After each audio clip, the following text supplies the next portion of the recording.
دیار غیر میں پاکستان کا نام پھر سے روشن. پاکستانی نژاد کینیڈین گرافک ڈیزائنر عمیر محسن نے سپورٹس ایمی ایوارڈ اپنے نام کیا ہے. عمیر محسن نے ایوارڈ ملک کے نام کر دیا. اسی پر دیکھیے واشنگٹن سے خرم شہزاد کی رپورٹ.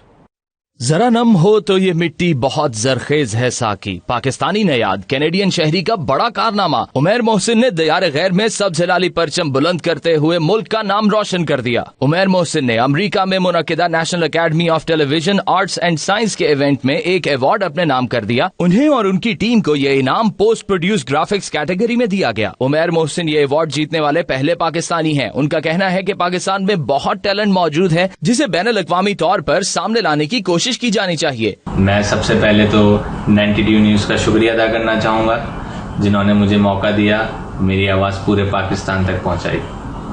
میں نے ابھی اپنی ٹیم کے ساتھ نیشنل ہاکی لیگ کے لیے گرافک پیکج کیا تھا جو کہ ایمی ایوارڈ کے لیے نامینیٹ ہوا اور اللہ کے فضل سے ہم وہ ایوارڈ جیت گئے.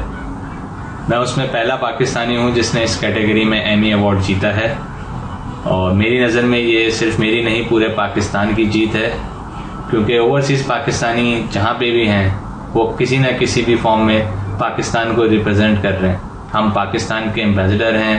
ہم ہر طریقے سے ہماری کوشش ہوتی ہے کہ پاکستان کو ریپرزینٹ کیا جائے. عمیر محسن نے وزیر اعظم عمران خان سے اپیل کی ہے کہ پاکستان میں گرافکس اور اینیمیشن کی ٹریننگ کو حکومتی سطح پر منعقد کرایا جائے جس سے عالمی سطح پر پاکستان کی نمائندگی ہو سکے. ہمارے پرائم منسٹر عمران خان صاحب سے ریکویسٹ کرنا چاہوں گا کہ پلیز اس اینیمیشن اور گرافکس فیلڈ کے لیے حکومتی لیول پہ کوئی کام کیا جائے. میں پاکستان کی عوام کے لیے جو اپ کمنگ ٹیلنٹ اس فیلڈ میں اپنا کیریئر بنانا چاہتا ہے ان کی ٹریننگ کے لیے, ان کے لیے نئے انسٹیٹیوٹ بنانے کے لیے گورنمنٹ کی ہیلپ چاہتا ہوں, یا گورنمنٹ کو چاہتا ہوں کہ وہ انیشیٹو لیں. مجھ سے جتنا ہو سکے گا میں ہیلپ کروں گا. میں پاکستان کا نام ہوں, میں پاکستانی ہوں اور پاکستان کے لیے ہی میں کچھ نہ کچھ کرنا چاہتا ہوں. پاکستان زندہ باد. عمیر محسن کی ٹیم نے کینیڈا کی نیشنل ہاکی لیگ کے ٹی وی پروگرام کے لیے گرافکس ڈیزائن کیے جنہیں عالمی سطح پر بے حد پسند کیا گیا.